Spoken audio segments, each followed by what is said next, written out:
I ventured out this year. I left my job as the chief product officer at Dribbble to start a brand new company. And that company is gigantic. My goal is to help you master the new influential disciplines that are driving results within organizations, like product leadership taught by Ben Foster, the former CPO at Whoop. It's not just video courses. We're combining video lectures with take-home assignments and exercises, and then small group mentorship to really help level you up, and all at a cost that most companies' learning and development budget covers.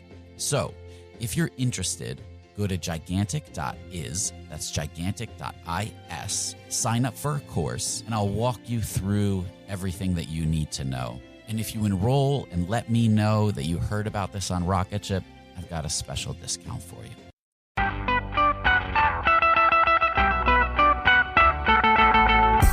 Welcome to the Rocketship podcast. I'm Matt Goldman.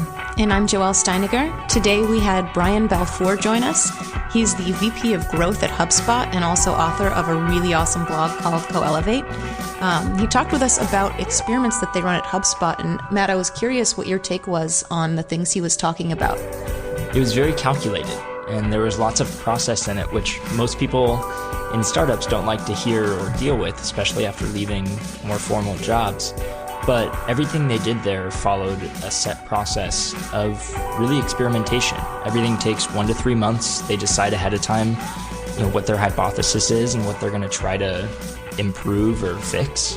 And then they take a few different approaches to accomplish it, and then they revisit it afterwards and let what they learn from that drive the next decisions and the next experiments. Yeah, I actually love the parallels he drew between running the growth experiments and going to the gym and working out, and how you can't really focus too much on the outcome because it's about the process and just making sure you're getting the little gains every single day. Yeah, really great episode. Let's get into it. We'd like to take a moment to thank our awesome sponsors. CodeShip makes continuous delivery simple and easy. Go to codeship.com/rocketship to get 20% off 3 months. Customer.io is a modern email platform built for startups. Go to customer.io/rocketship to start sending emails that convert. We'd also like to thank InVision app. InVision is by far the best prototyping and collaboration tool on the market. I can personally say I can't imagine delivering another design comp without it. It made collaborating with our entire team incredibly easy, and the annotation tool alone saved us hours of back and forth. Go to invisionapp.com/rocketship and sign up to get their starter plan free for 90 days. I joined HubSpot about 7 months ago as the VP of Growth, and really what that is about is HubSpot has obviously made an amazing name for itself, building an awesome marketing software product. And as we kind of look forward to the future of HubSpot, we're continuing to expand kind of the products that we offer to a bunch of different audiences. And a bunch of those new products that are coming out are taking a freemium approach, definitely more consumer on the end of the spectrum, more B2C than true B2B. And the first of which we launched a few weeks ago at our big inbound conference. One is called Sidekick, which is an awesome email productivity tool at getsidekick.com. And we also launched the first version of our free CRM. And so I run growth on those products, those freemium products. And we're building a really interesting team here in Boston, combination of product, data specialists, engineers, and marketers kind of all combined into one cohesive unit to really attack this kind of more consumer type growth model and growth team that you would see at a company like Dropbox, Evernote, Facebook. So everything's growing fast and everything's going great. That's awesome. Sounds like exciting times. Absolutely. So you recently wrote a post on your personal blog about building a growth machine. And I actually really like that title, machine, because a lot of times we get stuck in this trap of just, throwing things against a wall, seeing what sticks, trying something once, saying it doesn't work and never coming back. And reading through this article really got me thinking about building up this process, and you really hit home on process. I'd love to hear your thoughts on how you kind of developed your process and the big things that you see big mistakes you see people making, really. Yeah, I mean, there's a lot in there, and it's funny. Like, I didn't even, the first time I thought about this, like, kind of this orientation towards process, actually had nothing to do with growth or marketing or even my professional career, but having to do with like changing different habits, like working out and stuff. So if you talk to a lot of like the leaders in like motivational speaking or habit changing and everything, one of the big messages that they really deliver is people focus on the outcome too much, and they don't focus enough on like the process of how to get there. And the reality is, it's like if you really focus on the process and really nail that process, the outcome is going to happen. And so focusing on that outcome is really kind of putting the cart before the horse. In kind of the marketing world and in the customer acquisition and the growth world, I kind of happened into it accidentally after I'd started a couple companies and learned how to code. Was on the product side for a while and got into this kind of very quantitative customer acquisition. A lot of entrepreneurs started coming to me and asking for advice, and everybody just started kind of asking me the same question over and over again. And they asked me kind of like, what is this, what's the tactic that you would use to grow my business? And after, having a few of these meetings and trying to answer this question unsuccessfully, I realized that like that question is really coming from a place of a lot of people are looking kind of for like this hack or this tactic or this secret that they feel like they don't understand, that I do understand, that I got in like kind of this like secret, leprechaun chest of gold that's going to, like completely solve all their problems. And so unfortunately, like when you have that mentality, you're never going to find the thing that's going to be successful. So, so that alone, like, started to orient me and really start to think about sort of this process. And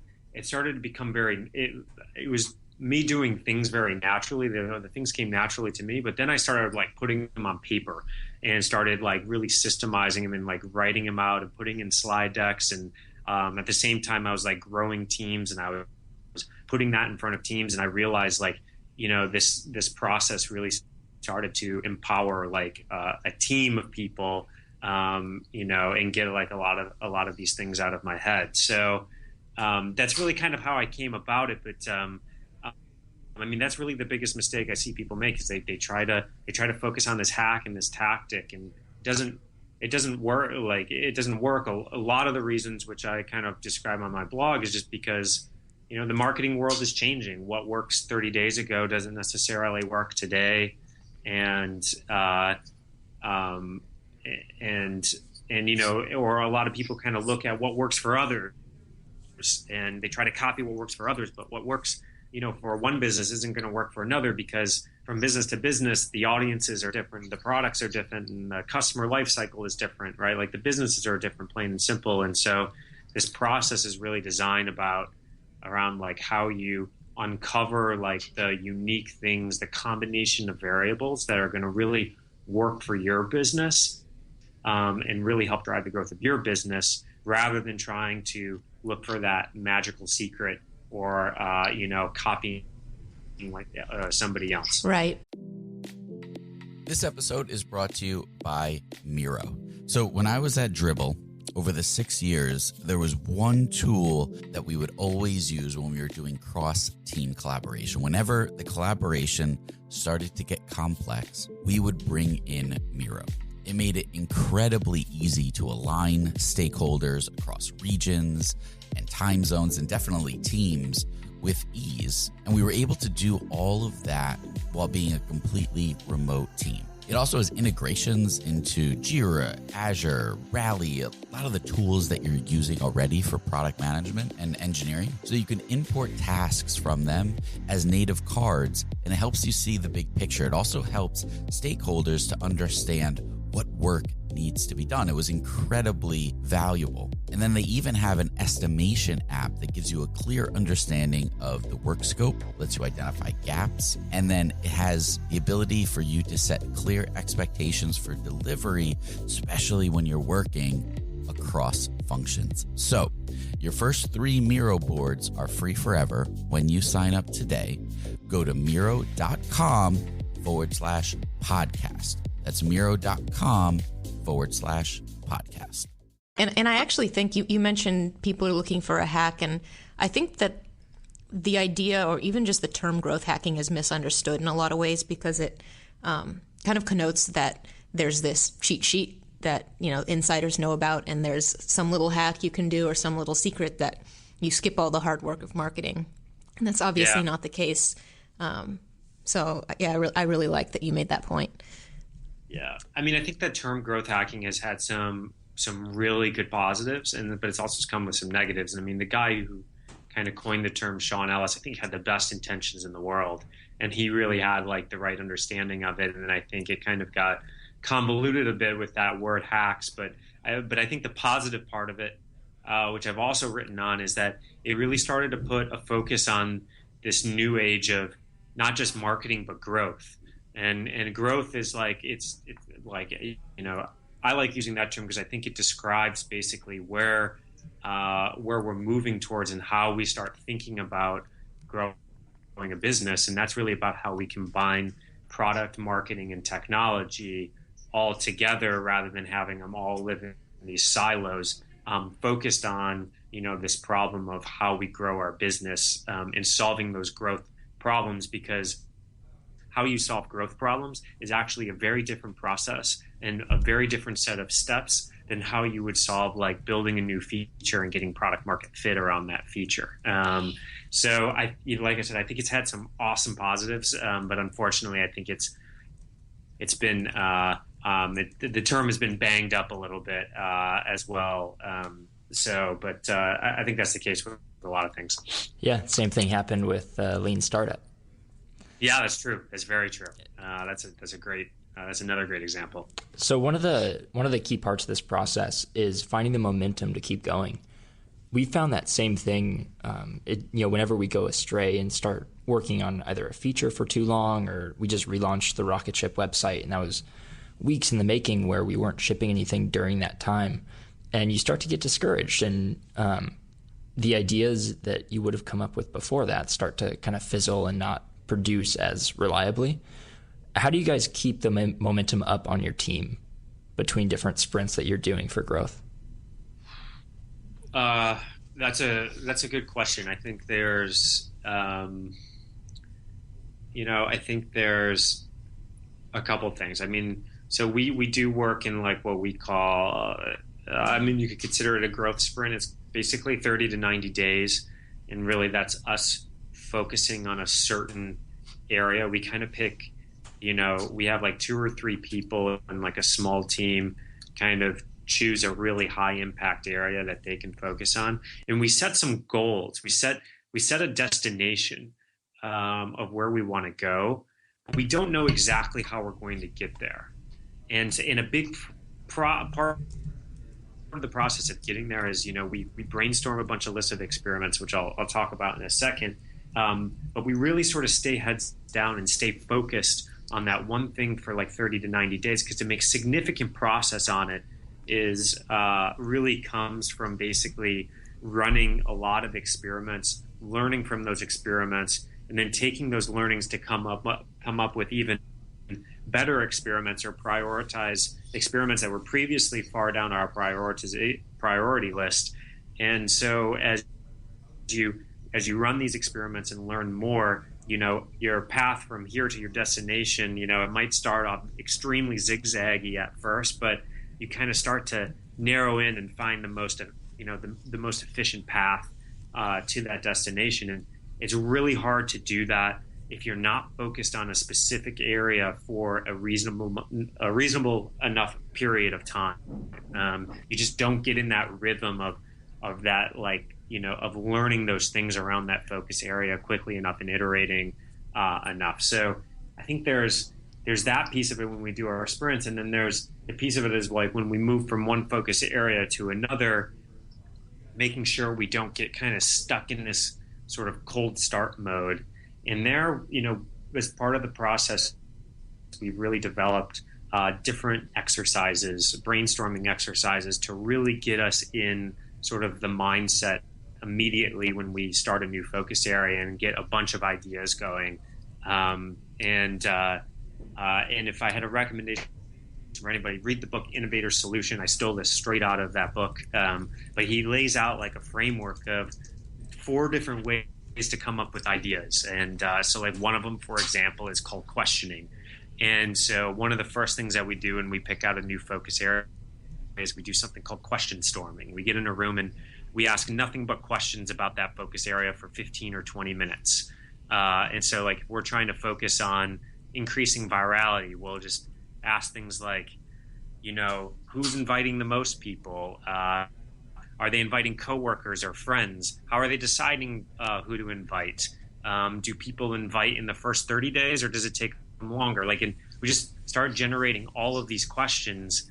And what that does is it immediately starts to highlight, one, like the things that we just don't know yet. And 2, right, it starts leading us to some potential answers, and any great answer starts with a good question. And so these types of exercises that we can just like always go back to, we always know that we have in our back pocket and we've done before, helps us really get off to like a really fast start whenever we kind of choose a new focus area.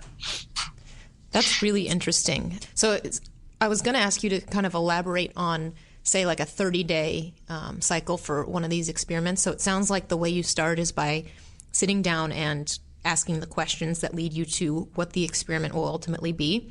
What's like the next step in the process for you guys in that 30-day period? And what's the time frame kind of like between deciding on your hypothesis and hitting the ground running? Yeah, so the next step in the process is after we come out of the brainstorming and do a couple of those exercises, we'll have a long list of experiment ideas, but the next big step is just prioritizing. And we try to prioritize by looking at 3 things per experiment. We think about things, we try to balance, it's a balance between, the amount of resources, required, basically the impact that we think the experiment is going to have. And I'm actually blanking on the third one, which is really embarrassing. I hope my team is not listening to this. Do you have like a tool that you use that helps you sort through this, or do you just kind of get in front of a whiteboard and start sketching things out? The magical world of Google Docs and spreadsheets. We actually keep it very simple. People ask me about the tools a lot, and I think if you start there, you kind of get caught up in the tools and trying to have the perfect tools. And to be honest, that just doesn't exist. Like you just need a place to organize these things. And so we use Google Docs. And I just remembered what the third thing was. So it was resources required, impact that the experiment might have, and the probability that the experiment is successful. So kind of a low, medium, and a high.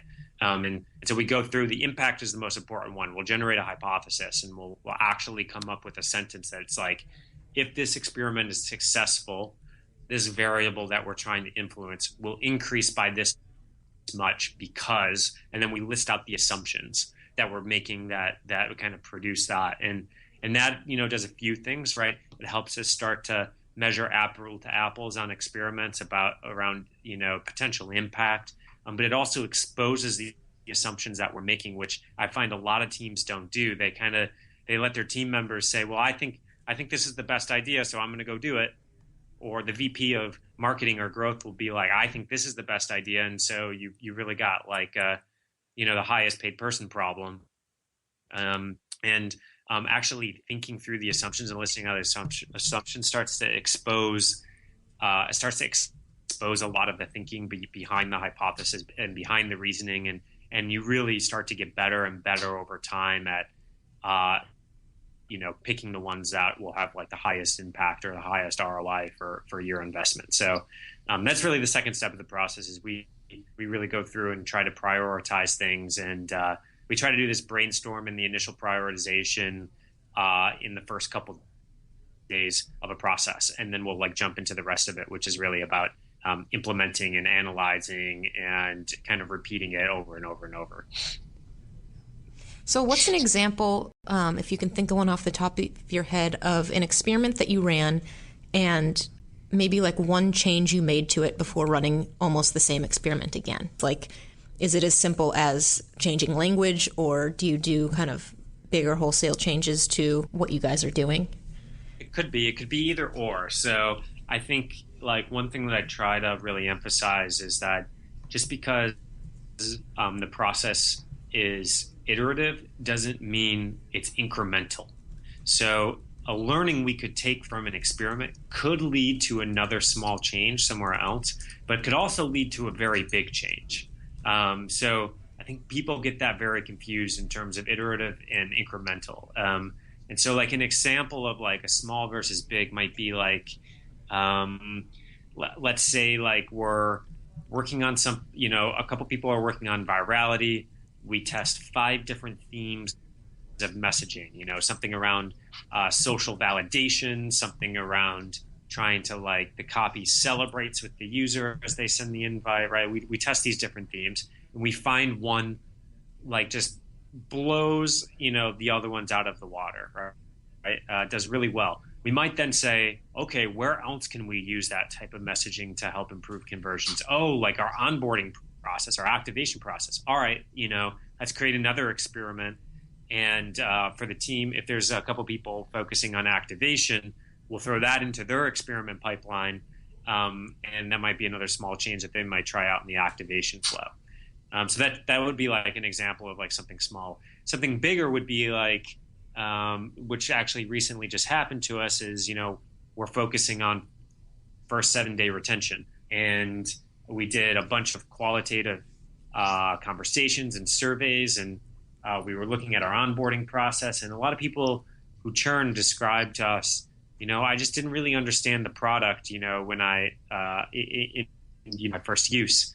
And so we thought it was like this one particular, the last piece of our onboarding flow where we kind of demonstrate the product to them, and that wasn't clear enough, And so we did a bunch of work.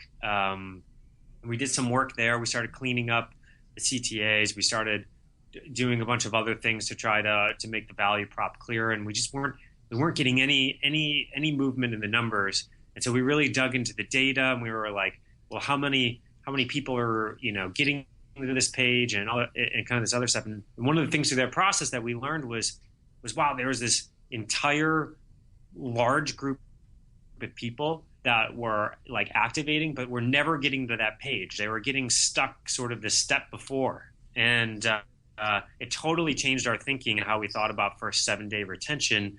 And we started working on kind of the step before in the onboarding process. And that was a pretty big change in direction from what we were working on, but that started to actually move the numbers for us. So those are like two different examples of how, a learning can lead to another small change, or it could lead to like another very big change of direction. It just really depends. So how broad are these 30-day sprints? Are you looking at like, would one of those be improving 7-day retention, and then the experiments you go into during that time span are more micro? Well, so I should say it's not just 30 days. I say it depends on what we're focusing on. It could be as small as 30 days up to 90 days. And the reason that I choose that range is because if anything smaller than 30 days, you're probably not giving yourself enough time to really make an impact, a meaningful impact. Anything larger than 90 days, you're probably biting off, too big of a piece. And so 30 days is actually on the low end for a focus area. We'll reserve like a 30-day period for, something like, if we're testing a bunch of stuff in Facebook ads where we get feedback extremely quickly and we can do a bunch of experiments in a very short period of time. But something like first 7-day retention, where an experiment will take a week or two to really understand its impact, just because you need to see how it affects people over 1 to 2 weeks. that would probably be closer to 90 days that will do it. And within that, the size of the experiments totally range. They could be really big experiments. They could be really small experiments. Once again, it comes back to this prioritizing. We'll look at how big the experiment is and how much resources it takes for us to actually experiment with it, and balance that with like what impact we think we're going to get out of it and what other experiments are on our list. So it could be really big, it could be really small, it could be medium. It just, once again, it really comes down to looking at these three elements and trying to balance and get the most out of the time and the resources you have. And is the whole growth team always focused on the same set of experiments at a certain time? Something that we've noticed is, we'll focus on onboarding, for example, and we spend some time on it and then we move on to the next bit. And there's only two of us, so then weeks or months go by before we look at onboarding again. And sometimes you find that something's out of date or it no longer makes sense in the flow. Is the team split up so that different parts of the product are always getting attention from a growth and onboarding perspective, or is everyone just focused on one area and then moving on to a different area? It evolves. Like, when the team is really small, I really try to push just to focus on one area. I think like focus is a really big key in getting, once again, back to that momentum, that cadence, and really having an impact and building that confidence. And so, yes, like, there'll be, if the team is extremely small, like a couple people, probably focused on one area. And you're right. Like, that's why a growth team's job is never done. They might go and work on onboarding for a month, but that certainly doesn't mean that, work on onboarding is done, because things are always moving, right? Like, as you grow, your mix of audience changes, your product starts to change, the different channels that you're using start to change. And so there's always more work to do on an area. It's really at that, really small team level, it's really choosing wisely on where you can have the biggest impact. Mm-hmm. But as the team grows, yes, like you'll look at a team like Pinterest, like the growth team at Pinterest, for example, and they've got, or somebody like Airbnb, right? And they've got, multiple teams, like a small growth team on, what they call like acquisition. And it's kind of divided by the stages of the funnel. And then they've got like a retention and reacquisition team. And then they've got a team that just focuses on virality and sort of their referral mechanism. And so once you get to that stage, yes, and you can afford it, you'll have teams focused on the different areas of the funnel, full time. You kind of got to get there. Our team specifically right now, we're kind of in the middle stage of that. And we're kind of transitioning to that bigger team model right now. Well, this has been really, really interesting. Thanks so much for coming on. Yeah, absolutely. And if anybody ever has any questions or wants to reach out to me, my email and my Twitter handle's on my site at coelevate.com. Feel free to reach out at any time. Awesome. Thanks so much. Thanks for listening to this episode of the Rocketship podcast. If you enjoyed it, we have tons of other awesome episodes on our website. Check them out, rocketship.fm. And while you're there, make sure you sign up for our newsletter, where twice monthly we send out actionable advice for entrepreneurs and exclusive links to AMAs with our guests. That's rocketship.fm. Sign up today.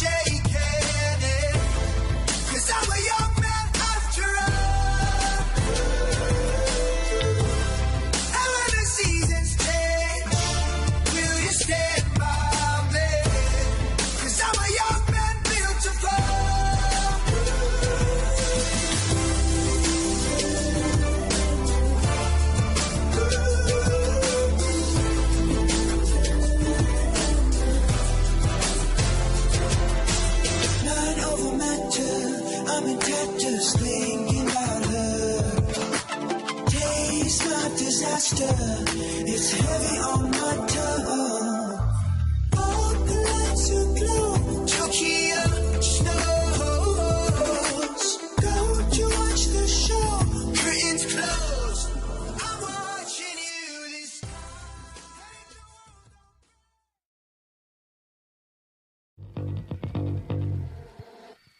Hey, my name is Lovan Rumpf, and I've been working my ass off as a celebrity stylist by day and a podcast host by night. At the Low Life Podcast, it's all about keeping it real. We're talking fashion, beauty, to religion, sex, drugs, mental health. I mean, there's no topic off limits here, and vulnerability is mandatory. You can find my podcast, The Low Life, that's L-O, no W, everywhere and anywhere you listen to your podcasts. New episodes are out every Thursday. We'll see you then. It's pretty eerie, you know. You're in a place that no human's ever been before. This is Armchair Explorer, where the world's greatest adventurers tell their best stories from the road. And 4 of us were swept down the side of the mountain, and then I knew there was no way out of this thing. From the heart-pounding to the inspiring and the downright insane. Find Armchair Explorer, a part of APT Podcast Studios, wherever you get your podcasts. Go and find what it is in the world that matches that wildness in yourself.